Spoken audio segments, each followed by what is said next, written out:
a buzina tocai, Jesus em breve virá.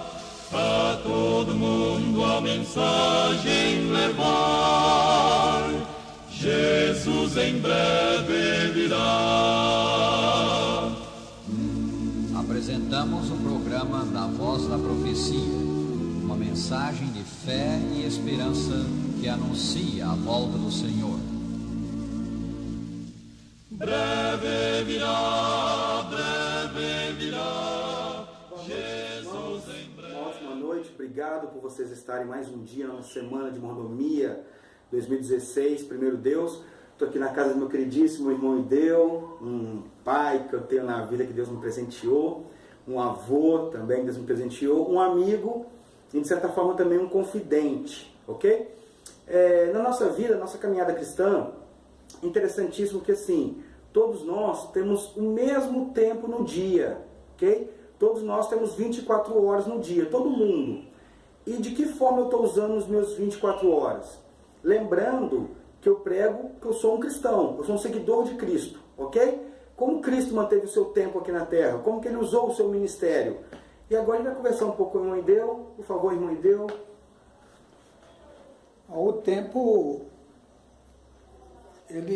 nós temos 24 horas por dia, nós temos 8 horas para trabalhar, temos 8 horas para dormir e 8 horas nos sobra para lazer ou para nós colocarmos como quiser. Mas muitas vezes nós esquecemos que temos um dever de pregar o Evangelho como cristãos que somos, e às vezes nós gastamos todo esse tempo no lazer ou numa outra coisa que não leva a lugar nenhum, e esse tempo Deus vai cobrar de nós porque nós, desde que assumimos a responsabilidade de cristãos, que aceitamos Jesus como nosso Salvador, nós temos como dever pregar o Evangelho, porque essa é a nossa missão que Jesus nos deu aqui na terra. Verdade. Irmão, quantos anos o senhor tem de ministério? Quanto tempo na fé? Eu tenho 45 anos que sou adventista, e desses 45 anos Deus tem me ajudado, que a minha fé, já passei por muitas provas, mas graças a Deus a minha fé nunca vacilou, a minha fé é sempre a mesma. Eu fico imaginando assim, eu estou com 34 anos de idade e eu me batizei em 2010. Então eu posso falar que eu me converti ao cristianismo em 2010. Porque eu nasci na igreja adventista, né? Referência de pais, avós, de tios, de tia, né? Sou agraciado com isso e oro para que uma boa parte da minha família volte para a igreja. Mas mesmo tendo nascido na igreja, eu não estava lá. Eu ia para a igreja, mas eu não estava lá.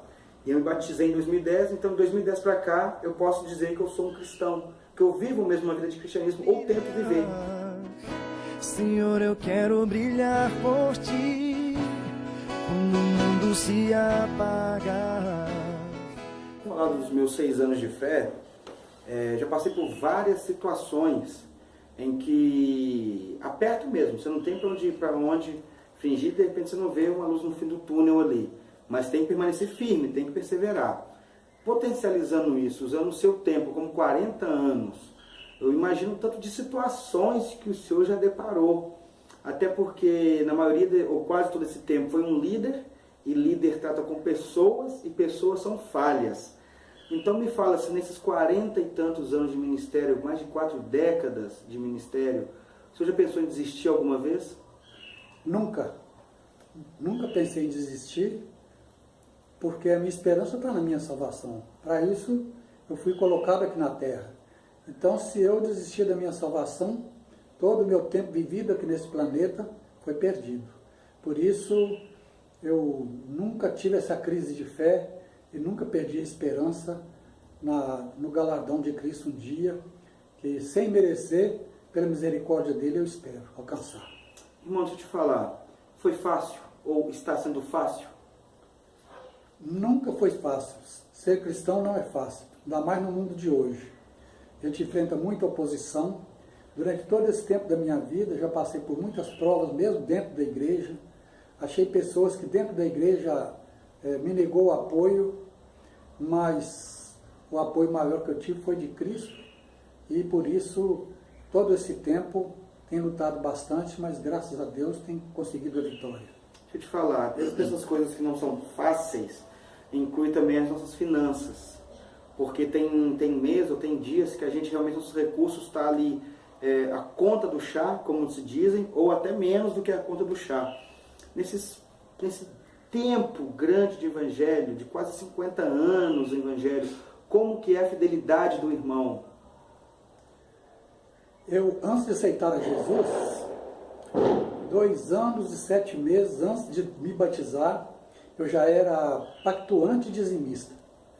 No período de recessão que houve aqui no país, especialmente aqui em Minas Gerais, eu fiquei 6 meses desempregado, mas nunca quebrei o pacto que eu fiz com Deus.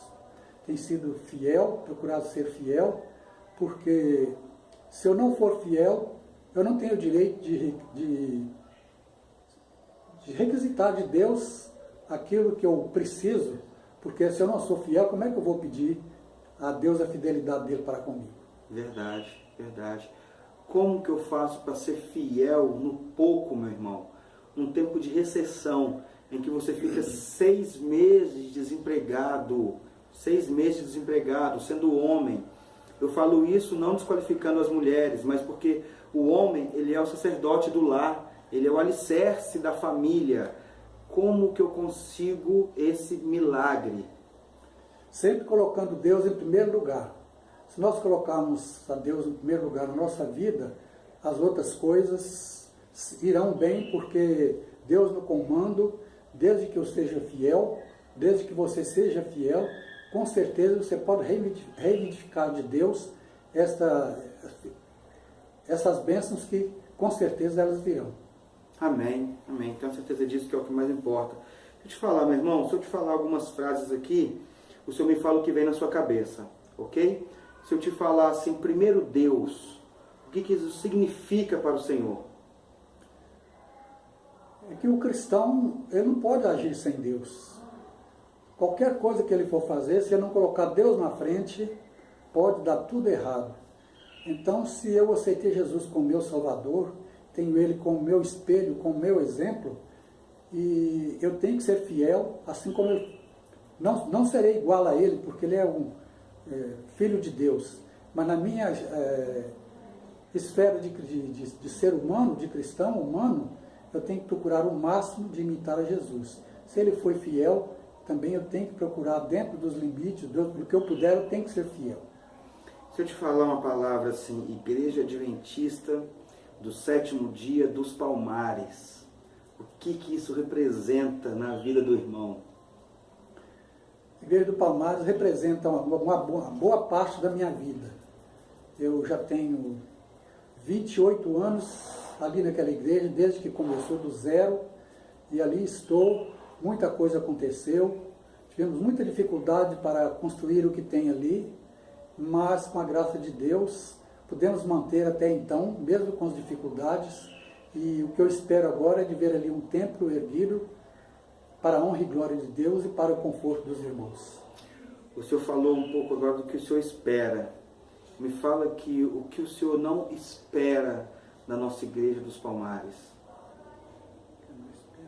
O que o senhor acha um ponto que é crucial, que a gente tem que melhorar como igreja? Eu acho que como toda igreja tem seus momentos difíceis, mas o que eu espero é que a igreja seja mais atuante no ministério, no trabalho missionário, naquilo que ela assumiu diante de Deus, porque se nós não trabalharmos, a igreja vai à falência. Não só a falência material, mas também espiritual. Por isso, o meu apelo para a igreja é que cada um procure fazer o melhor que puder, dedicando o seu tempo, a sua sabedoria, e com certeza Deus fará com que a igreja cresça e será uma luz sempre a brilhar ali no bairro Palmares. Uma vez, isso tem já algum tempo, imagino que alguns anos, não sei se os irmãos vão se lembrar, quem estava na época, a gente fez um prazer em conhecer com o Senhor lá na igreja, e uma das coisas que o Senhor relatou para a gente, eu falei o que te decepciona, o que te desanima nessa vida, você falou que o que estava te desanimando, o que estava te desapontando, é a sua capacidade física. Perguntei se o senhor tinha algum arrependimento, o senhor falou com a gente que o senhor queria evangelizar mais, e infelizmente fica limitado a um corpo humano, e que a idade também já não acompanha mais, não tem tanta força, tanto vigor, que o que o senhor mais queria fazer é evangelizar, é subir a vila pregando, sair distribuindo cartaz, dando estudos, que é o que mantinha o senhor vivo, alegre e na caminhada. A gente como cristão, a gente como igreja, estou falando isso porque nós somos uma família, nós precisamos revigorar essa vontade, nós precisamos ter essa vontade e de repente até ficar decepcionados com a gente mesmo por não estarmos desempenhando esse papel. Eu falo isso assim, falando para mim agora.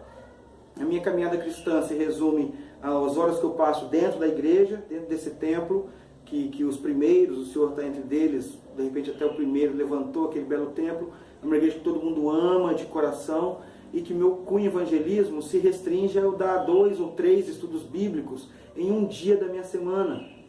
Está entendendo? Eu acho de uma mediocridade, porque Deus fez tanto por mim, entende? Eu já consegui tantas coisas, tantas bênçãos, a minha família é uma delas, a minha igreja que eu frequento é uma delas. Me conta o segredo para a gente, como que a gente vai despertar em nós esse espírito missionário, esse espírito cristão. É o amor às almas, porque quando eu lembro que eu um dia andei num caminho, que não era aquele caminho que Deus queria que eu andasse, mas foi o que eu conheci, desde que eu encontrei a verdade, encontrei Jesus, eu me dediquei. E então, essa situação é que faz a gente cada vez mais amar a Cristo, ser fiel e procurar também buscar a outros que estão na situação que um dia a gente também teve sem conhecer a verdade. Por isso, o cristão precisa dedicar mais tempo em salvação de almas, buscar aqueles que estão ao redor da igreja, ou distante, ou parentes, amigos, colegas de trabalho. Nós temos que pegar toda a oportunidade que tiver para falar do nosso Mestre Salvador Jesus, porque um dia seremos cobrados por isso. Verdade. Eu vou ler uma passagem que está aqui em 1 Timóteo. O irmão eu vou ler ela, que eu achei interessantíssimo aqui para o nosso estudo. Estou usando aqui a Bíblia do jovem amigo, do nosso irmão Flaviano, que nós amamos também. O Senhor me fala o que o Senhor entende dessa passagem que eu vou ler. Está lá em 1 Timóteo, versículo 6, eu vou ler a partir do 11, ok? Diz o seguinte, 1 Timóteo, capítulo 6, versículo 11. Mas você, homem de Deus, fuja de tudo isso. Ele está falando um pouco sobre os falsos ensinamentos, né? Mas você, homem de Deus, fuja de tudo isso. Viva uma vida correta, de dedicação a Deus, de fé, de amor, de perseverança e de respeito pelos outros. Corra a boa corrida da fé e ganhe a vida eterna, pois foi para essa vida que Deus o chamou quando você deu o seu belo testemunho de fé na presença de muitas testemunhas. Ele está falando aqui sobre o batismo, ok? Versículo 13. Agora, diante de Deus, que dá a vida a todas as criaturas, e diante de Jesus Cristo, que deu o seu belo testemunho de fé, em frente a Pôncio Pilatos, eu ordeno a você o seguinte: cumpra a sua missão com fidelidade, para que ninguém possa culpá-lo de nada, e continue assim até o dia que o nosso Senhor Jesus aparecerá. Quando chegar o tempo certo, Deus fará com que isso aconteça. E mesmo Deus, que é bendito e é o único Rei, o Rei dos Reis, o Senhor dos Senhores, o único que é imortal, ele vive na luz e ninguém pode chegar perto dela. Ninguém nunca o viu, nem poderá ver, e a ele pertence a honra e o poder eterno. Amém. Além de ter riquezas nesse mundo, ordene que não sejam orgulhosos e que ponham a sua esperança nessas riquezas, pois elas não são segurança nenhuma. Contextualiza isso que está escrito para mim. Posso falar uma verdade? Deixa eu abrir um parênteses aqui. Quando eu comecei a ler esse texto, eu lembrei de um conselho. Lembrei de um conselho que o irmão me deu no ano de 2008, ok? 2 anos antes do meu batismo. Já estava indo na igreja já de uma vida inteira. O irmão falou comigo assim: olha, o nosso tempo aqui nessa terra, ele é muito curto. Tem 8 anos que o senhor falou isso comigo. Eu nunca mais esqueci, porque fez parte da minha vida. O senhor falou assim: nosso tempo nessa terra é muito curto. Você tem algumas qualidades que a gente consegue ver, e entregue o seu caminho ao Senhor. Coloque essas qualidades aqui na obra de Deus. Você vai ser muito abençoado e você vai ser mais feliz como você nunca tinha sido até hoje. E eu posso falar a verdade para o senhor estava totalmente certo, ungido por Deus, usado pelo Espírito Santo.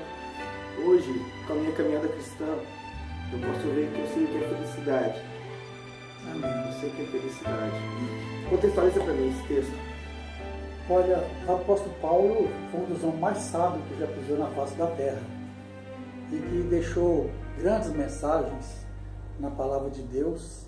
Foi o apóstolo que mais sofreu, que mais escreveu e que atualmente ganha mais almas e ganhará para sempre. Amém. Enquanto existir essa terra, enquanto estiver aqui esse planeta, enquanto Jesus não voltar, Paulo será o maior ganhador de almas.